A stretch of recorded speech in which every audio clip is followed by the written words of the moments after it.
স্বাধীনতা দিবসের সকালে যখন ঢাকার আকাশে যুদ্ধ বিমানের শব্দ ওঠে, মাটিতে ছন্দ মিলিয়ে হাঁটে সৈনিকরা, তখন পুরো জাতি গর্বে ভরে ওঠে।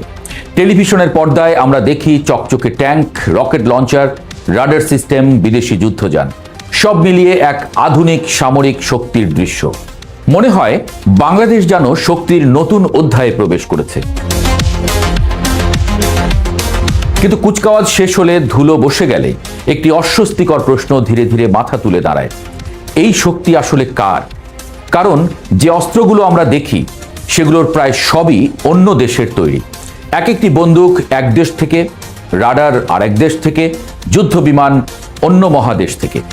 বাংলাদেশের সামরিক শক্তি যেন একটি আন্তর্জাতিক প্রদর্শনী, যেখানে আমরা মালিক নই, বরং ক্রেতা মাত্র।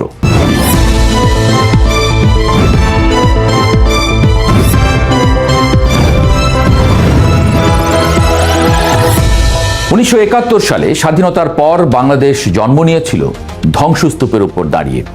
তখন সামরিক শিল্প গড়ে তোলার মতো অর্থনৈতিক সামর্থ্য ছিল না, রাজনৈতিক স্থিতিশীলতাও ছিল না।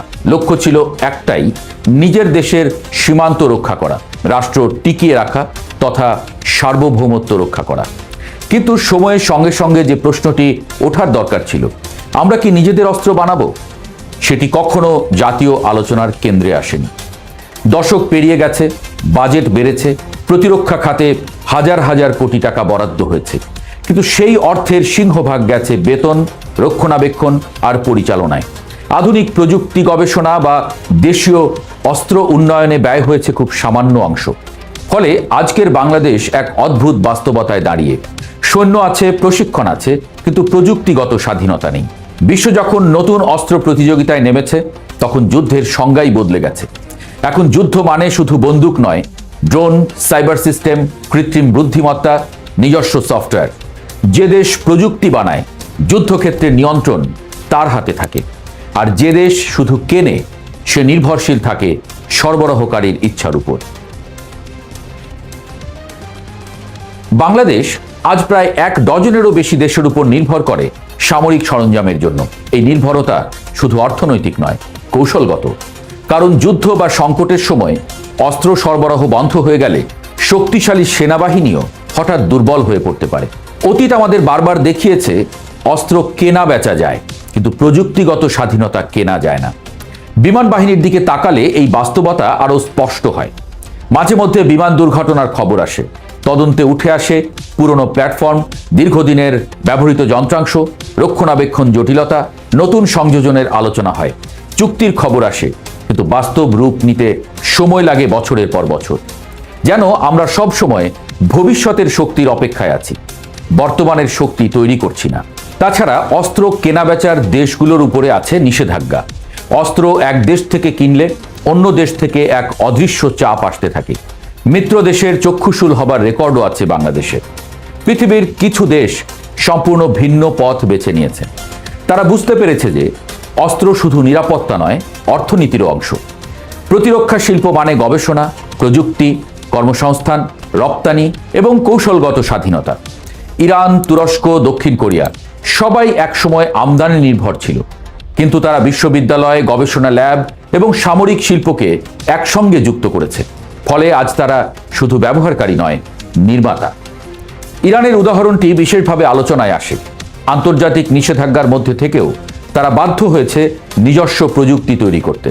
তাদের বিজ্ঞানীরা ড্রোন বানিয়েছে, ক্ষেপণাস্ত্র তৈরি করেছে, স্থানীয় শিল্পকে সামরিক গবেষণার সঙ্গে যুক্ত করেছে। ফলে অস্ত্র তাদের জন্য শুধু যুদ্ধের উপকরণ নয়, প্রযুক্তিগত আত্মনির্ভরতার প্রতীক হয়ে উঠেছে। বাংলাদেশের ক্ষেত্রে সমস্যা অন্য জায়গায়। এখানে পরিকল্পনা আছে, আলোচনা আছে, চুক্তির খসড়া আছে, কিন্তু দীর্ঘমেয়াদী শিল্পনীতি স্পষ্ট নয়।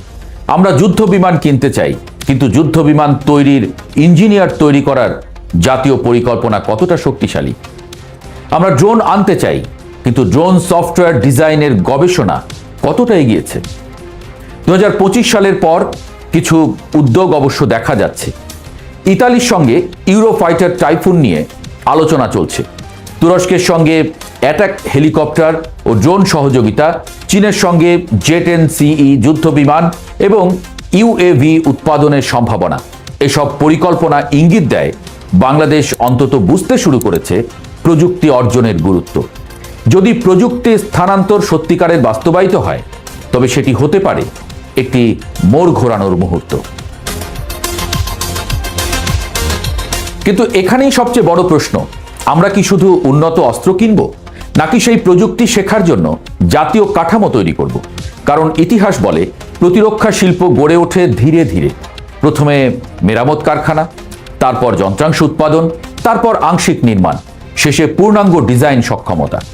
বাংলাদেশ সেখানে এখনো এই সিঁড়ির প্রথম ধাপেই দাঁড়িয়ে। একটি রাষ্ট্র যখন শুধু ক্রেতা থাকে, তখন তার সামরিক শক্তি প্রদর্শনীতে সীমাবদ্ধ থাকে। কিন্তু যখন সে নির্মাতা হয়, তখন তার কূটনীতি বদলে যায়। অস্ত্র তখন শুধু নিরাপত্তা নয়, প্রভাবের ভাষা হয়ে ওঠে। বিশ্বের অন্য দেশগুলোও সমঝে চলে। বিশ্বে বহু দেশ আজ অস্ত্র রপ্তানি করে আন্তর্জাতিক সম্পর্ক গড়ে তোলে। বাংলাদেশ এখনো সেই খেলায় প্রবেশই করেনি। এখানে আরেকটি বাস্তবতা আছে, বাংলাদেশের সেনাবাহিনী জাতিসংঘ শান্তিরক্ষা মিশনে বিশ্বের অন্যতম সফল বাহিনী। অর্থাৎ মানব সম্পদ এবং প্রশিক্ষণে ঘাটতি নেই। সমস্যা প্রযুক্তি উৎপাদনে। আমরা দক্ষ সৈনিক তৈরি করেছি, কিন্তু দক্ষ প্রতিরক্ষা প্রকৌশলী তৈরির জাতীয় আন্দোলন গড়ে তুলিনি।